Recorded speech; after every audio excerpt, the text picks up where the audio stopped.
Welcome, welcome. Hello, Elizabeth. I'm so glad you're here with me today. Hi. Welcome. You're in Texas, right?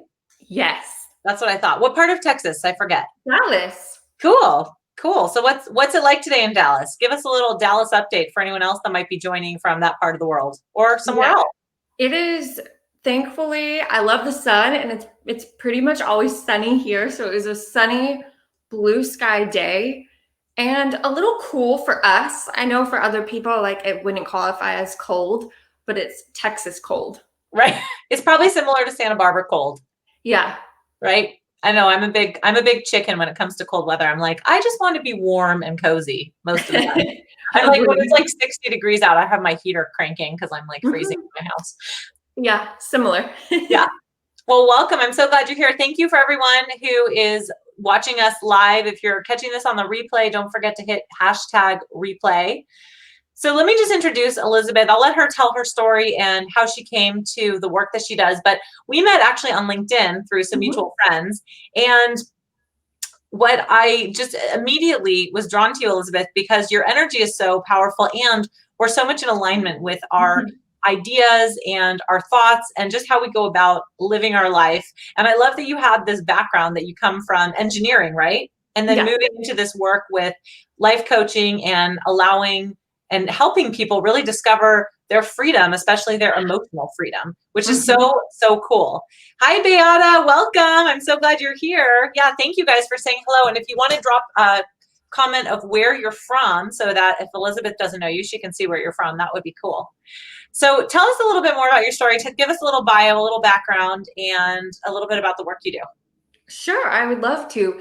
Hallie's totally right. I started in engineering. I had a long, very successful engineering career. I was you could say, like, a typical, very driven, perfectionist personality my entire life. Very successful, always in leadership. Sounds great. But at 30, I found myself really at rock bottom. Rock bottom across the board, like physical, emotional, spiritual, financial. I just went all the way in on rock bottom, you could say. Well, if you're going And to go all in, I mean, you might as well go all in. I lived my life fully in, and including rock bottom. But it was a turning point, and I'm so grateful because at that point in my life, I was completely disempowered and out of control. A lot of times with a perfectionist personality, we do it so that we can feel in control. And I was actually completely out of control and disempowered because I had no idea what my emotions were doing to me and how they were actually dictating my life. And I had never tapped into the power of the subconscious mind. A lot of our emotions are stored in the subconscious. And that was just running the show. And I was experiencing the same, just repeat stories over and over and over. So at that point, the only way was up. So thankfully, I went up, and I had some really beautiful, epic, amazing people come into my life at, of course, just the right moment. And things started shifting fast because, again, I'm all in. So I got into that rock bottom spot, but I shifted out of it and went all in this new direction and began to write a brand new story, began to create a completely new life. And once I got those heavy emotions out of the way and found myself underneath all the layers, I reconnected, you could say, with who I was and also what I really deeply desired. And it was freedom. Freedom is what I really wanted. And I had followed this beautiful path and I had all this success, but I realized at that point that it wasn't actually me and I wasn't feeling that freedom. So I used the tools that I teach now to, again, write a new story of freedom and create a new life. And Mm-hmm. now, full circle, I'm so grateful I get to teach others to do the same, to awaken their own freedom, whatever that might look like, because it looks different for every single person. Oh my gosh, there's so many things I want to dive into about everything you just said. But I want to start by, first of all, honoring and acknowledging that last bit about everybody's freedom is Mhm. unique to each of us, right? Because what my freedom looks like is different from your freedom, is different from Mhm. Beata's freedom, is different from anybody else's freedom. So I really want to acknowledge that. And I want to remind everybody that, that's so true with all of our emotions. The way that we feel is right because it's how we feel it Yeah. individually. And there's no roadmap or prescription for how a feeling or an emotion should feel, right? It's different Exactly. for each Mhm. person and in each situation. So Yeah. just having that self-acceptance Mhm. and self-compassion, I think is really powerful. Yeah, and I Um, love those 2 points that you said, and one thing that comes to mind for me is we are also unique, right? And I had a very unique vision for my life and a unique vision for my freedom, but the key thing that I didn't understand for a long time is that I didn't realize that it was so unique and that that meant it was for me, and that's the really mm, beautiful thing, is that no matter how weird or different or unique it is, if you have it, it is totally for you. yes. Well, and one of the women in this group, I don't know if she's watching. A lot of you guys are not signed in, which is totally fine. I just can't see who's commenting. So I see a lot of hi guys. So hi. I just don't know who it is, but that's fine. One of our sassy sisters, Erin Bliss, Erin Berry. I always want to call her Erin Bliss because she talks about bliss and pleasure, but she talks about being weird as fuck and Yeah. weird and sexy. And I love that. And that's totally in alignment with what you're saying, Elizabeth, because when we just embrace our weird, our crazy, our unique, then we can Mhm. be free. And Yeah.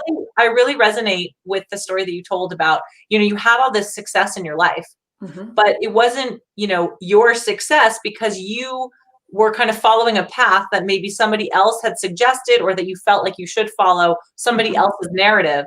And even though you were having success that was defined by finances or by things, right? It wasn't what you defined as success. And so therefore you Mhm. didn't feel successful.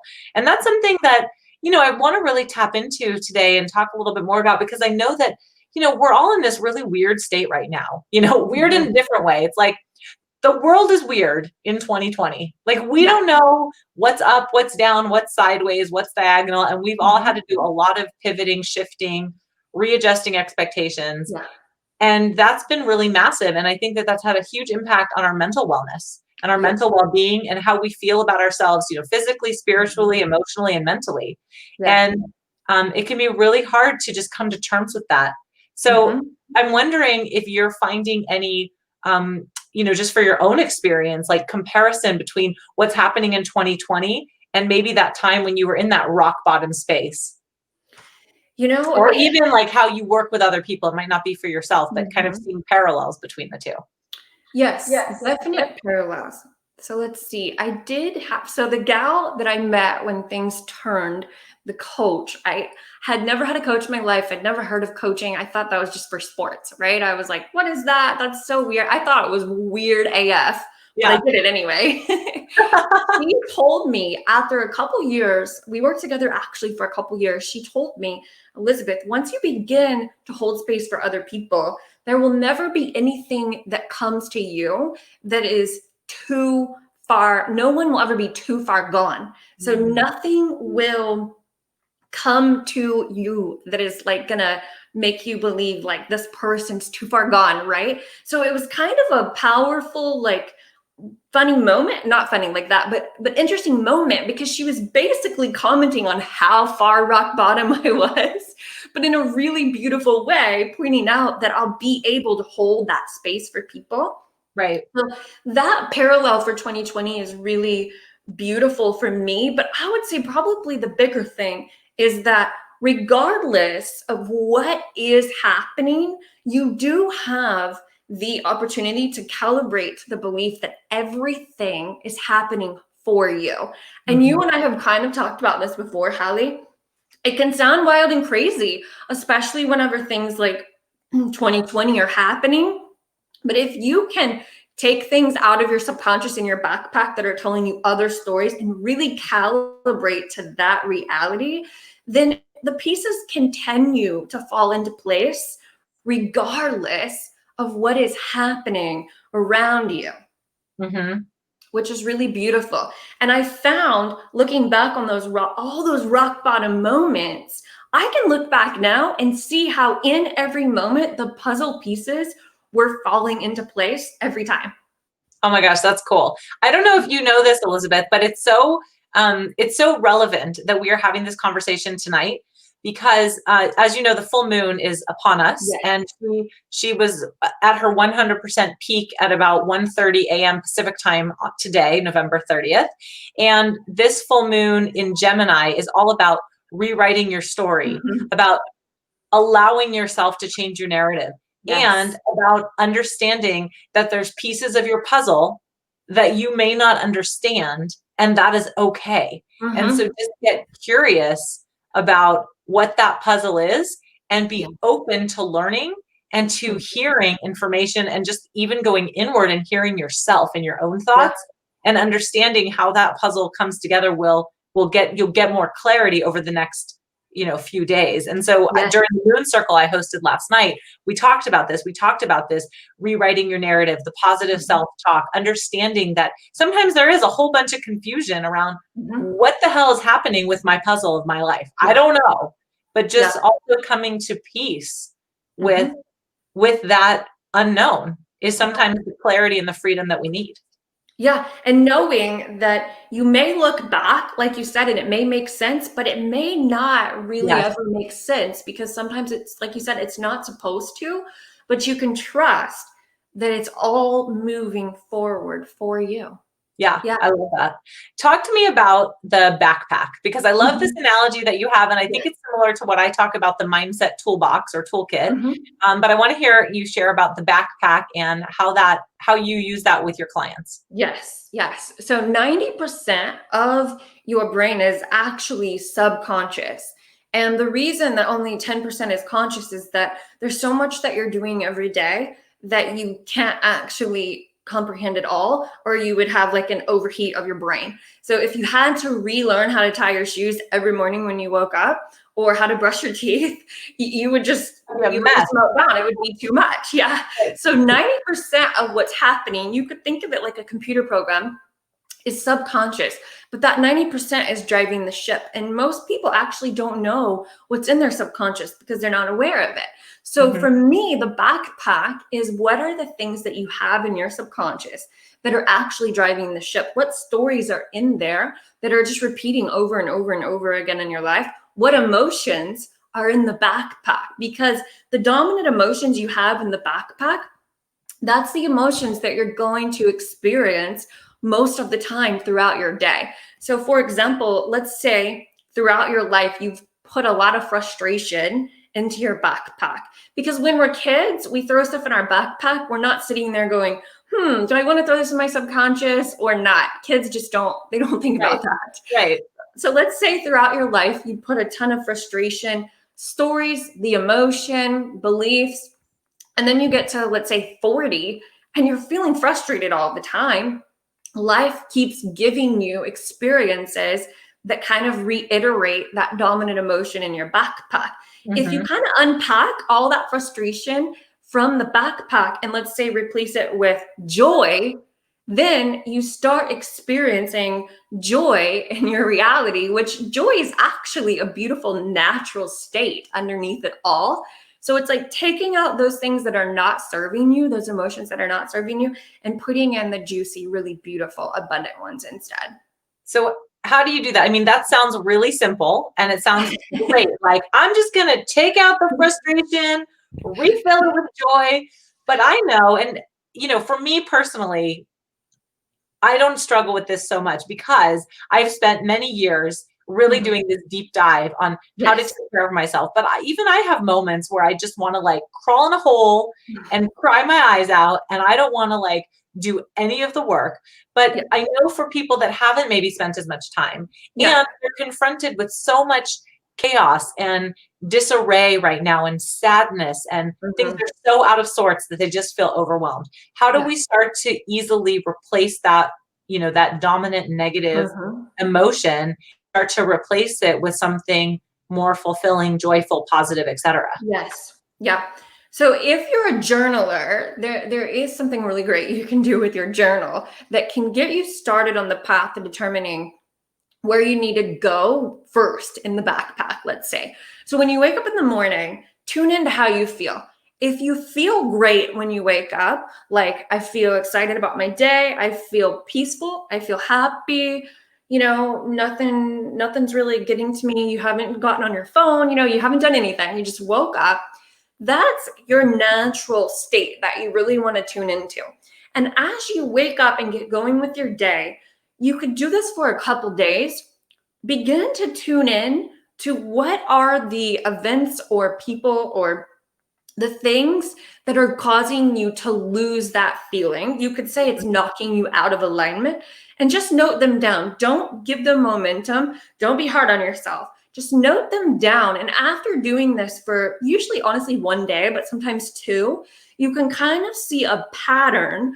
Okay, how did most of these make me feel? And that can help you to begin to determine what is my dominant negative emotion. The most common ones, I would say, are frustration, anger, or not good enough. Those are the three that I see the most. Right. After doing that, then it's okay, there's a couple questions you can use. Really, the juiciest, deepest dive is the root, finding the root. So let's say it's not good enough. If the person can go back, spend some quiet time, like tune out all of this other chaos and tune in and say, when was the first time I really started feeling not good enough? And trust, listen, your instinct will typically bring you something, a memory, an event, something someone said to you. Maybe it was your dad when you were 10 years old. Maybe it was a school teacher in 5th grade. I've heard all different things. See if you can tune in to the root, like where did this start? And then go back and kind of process through when that first came through, whether it's a belief, an emotion, an event, and that will start the healing process and start to take that emotion out of the backpack. Do you find when you've done this work yourself or with your clients, I imagine that there's sometimes resistance, right? Because going there can be really challenging. Yes. So how do you suggest that we start to process and deal with that resistance that we might put up, those walls? There's definitely resistance. I mean, the mind is going to crave the known and the comfortable. So let's say that your mind is very used to a default of frustration. You don't love it. Like you're to this point where it's causing tension. It's like, I don't want to be frustrated all the time. I'm frustrated that I'm frustrated, right? Like you hear that a lot. I'm frustrated because I'm frustrated. Your mind is going to want to hang on to it. So one of the things you can start to do is remember that really the only way out is through. The only way out is through. And the only way out is through. Yes. And leaning in and pushing through that wall. It's like your brain's going to put up a wall and say, we don't want to look at this frustration. We kind of like it. We're comfortable with it. It's what we know. It's like a pattern, right? You can push into that and push through the resistance and trust me and know that the way out is through. I love that. I'm going to put that up here because I think that this is a good one. Let's put that up so everyone can see it. The only way out is through. So before we hit live, we were talking about really leaning in, leaning into this discomfort, leaning into understanding the only way out is through. Is that what you're talking about when you say, lean into your emotions, even when they make you feel this discomfort and frustration or, misalignment? Yes, that's totally it. And your brain will tell you stories that will attempt to keep you in that resistant mode. You'll be ready to lean into something and there'll be a story that comes up like, oh, she always does that. He always does that. They always say this. Oh, the story could be about someone else or it could be a story about yourself. And that's just the mind really trying to hang on. So when I lean all the way in, just show up in that way for yourself and know that everything you desire is on the other side. The freedom is on the other side. Your dreams are on the other side. Peace is on the other side. Yeah, everything you desire is on the other side. I love that. Let's talk about body movement, because Yeah. I think that there's a lot of benefit to releasing and clearing emotions Uh-huh. and getting in tune with your body. I was having a conversation earlier today with a woman that I've recently connected with, and she's somebody that's pretty in tune with who she is, but she said, sometimes I just can't take an action step. What do you do when you're in that space? And I said to her, sometimes I just need to let it flow through me. And for Yeah. me, I like to put on some music and dance. And it just depends, what the mood is, what kind of dance. Sometimes it's more of a sway. Sometimes it's kind of like an aggressive, like random rocking out kind of dance. Sometimes it's more sensual. But that can really help me kind of lean in and process emotion. So can you talk to us a little bit about why that works and other ways that you can physically use your body to help clear out the emotions, process, and get yourself unstuck? Yeah, yeah. And the dancing one is such a beautiful example. Like there is nothing that flows energy better that I have found than finding a good beat and moving your body.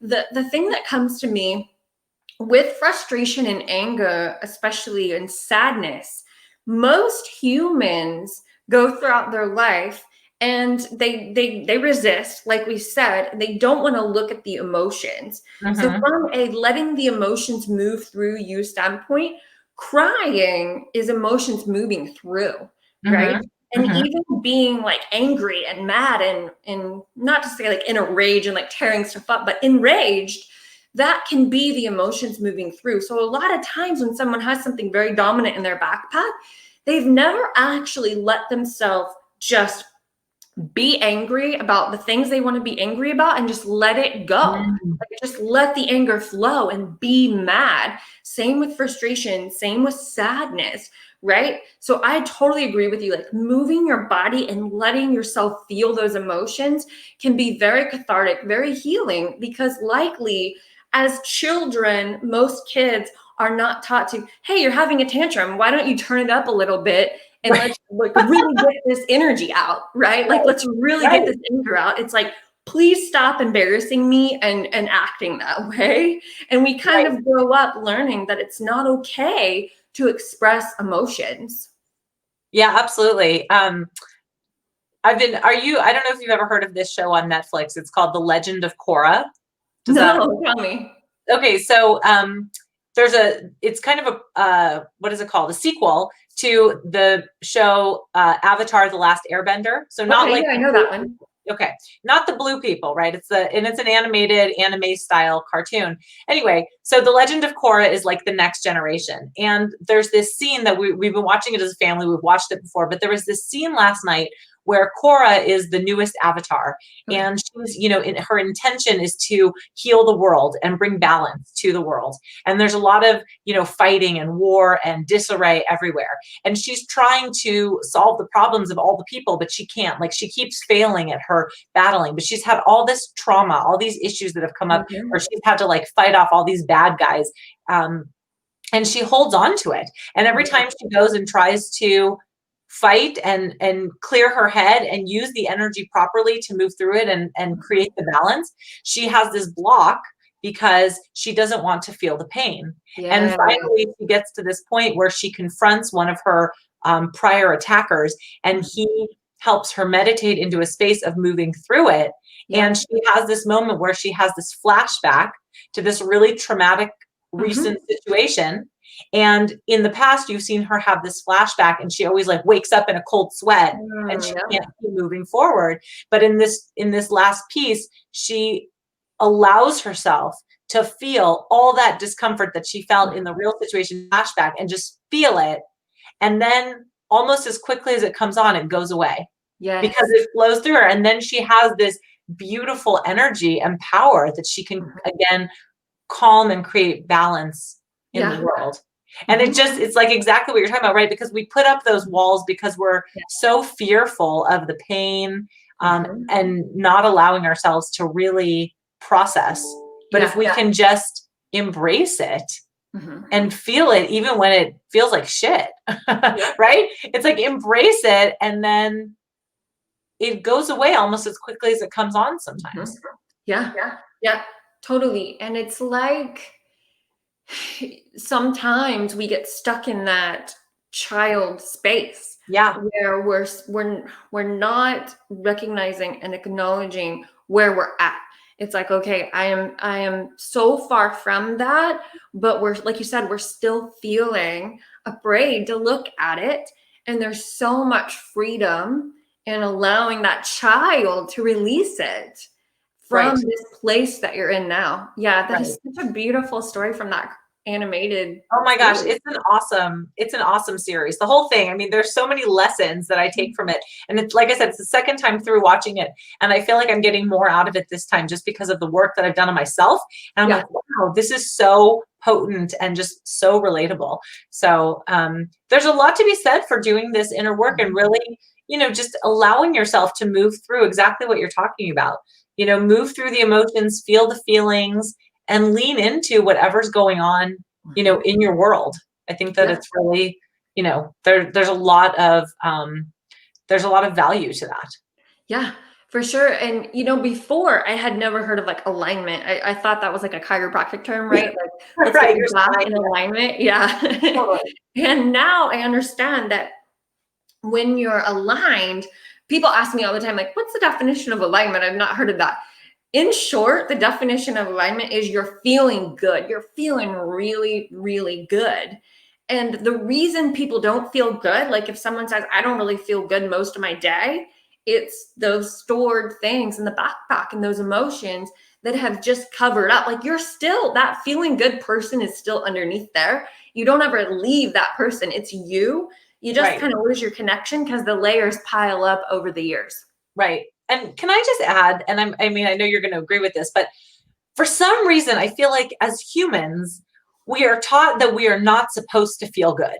Like feeling good is this taboo thing, or we get more, and I don't know if it's a culture, like an American cultural situation, which is maybe true, but it's like we're supposed to just like work really hard, have a lot of pain, push ourselves to the max, and not feel good. And I just want to remind everyone that it feels good to feel good. So feel good.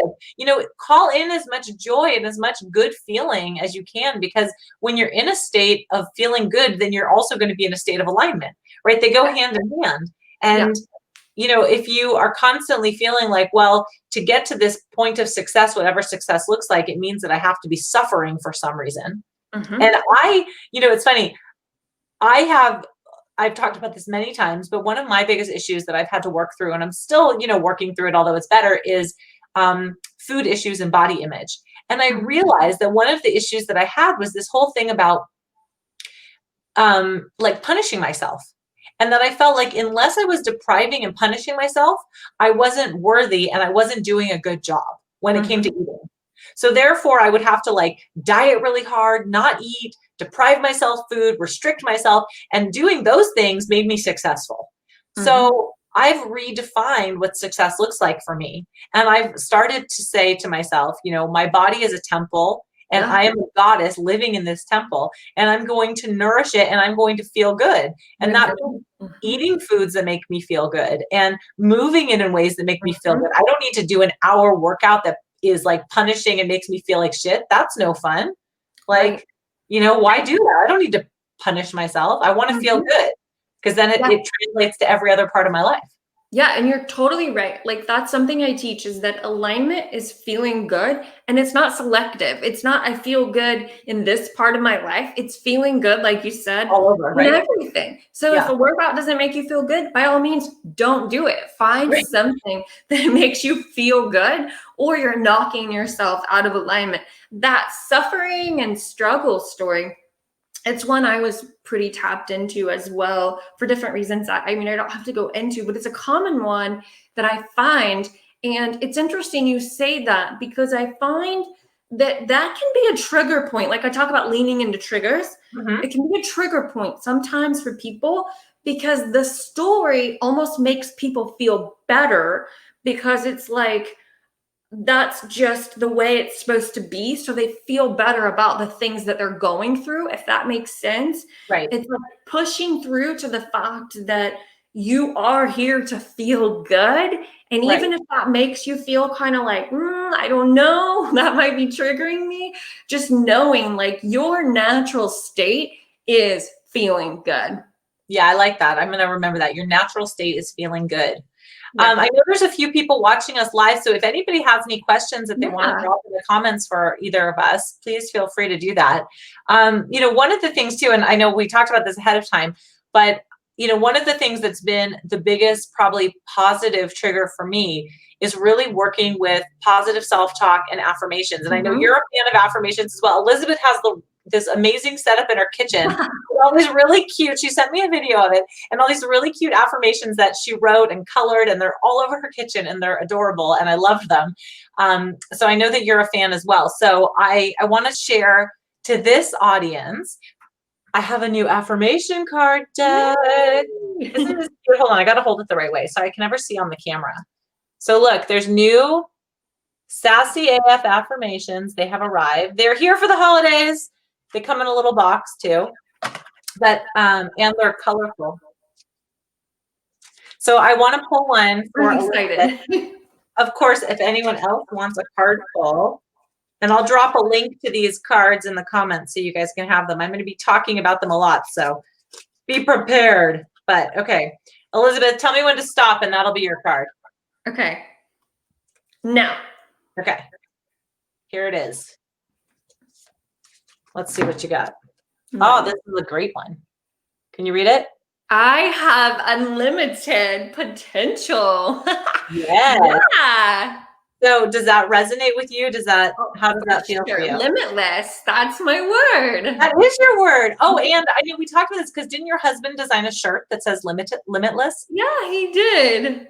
I love it. I love it. Well, I'll send you a picture. So this is your card. Okay. I have unlimited potential. I know that's so cool because my women's circle, of course, is called I Am Limitless. Yes.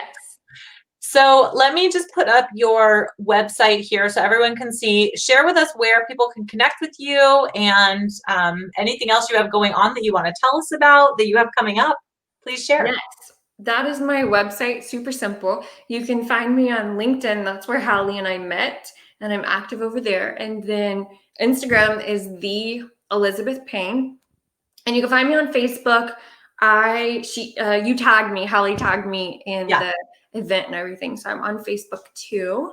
Yeah. Thank you for having me. This was so fun. Oh yeah. Thank you for being here. Do you have any programs coming up or anything that you want to talk about that's going on? Nothing that I'm launching like in the immediate future. Some stuff coming in 2021, but I don't have all the details to say yet.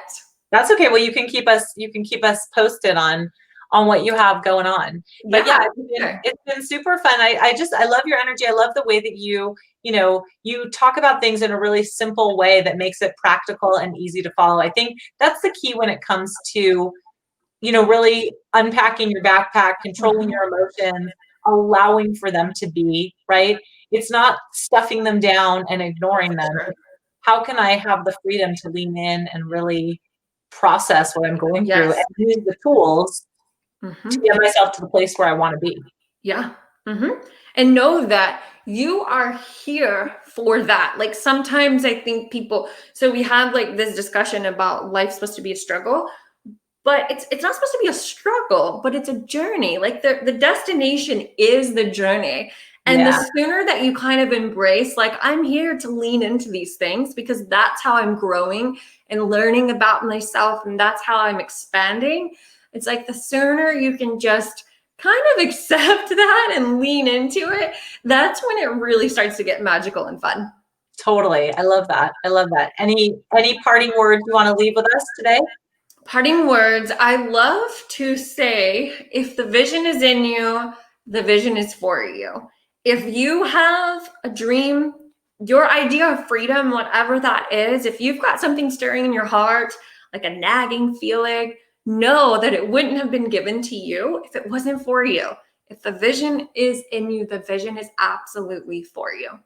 Oh, I love that. That's beautiful. Well, thank you for sharing. Thank you for allowing us to learn from you and just for creating this space together so that we could share and clear out some of that stuff we want to clear out. I know that the end of the year carries a lot of weight for a lot of Yes. people.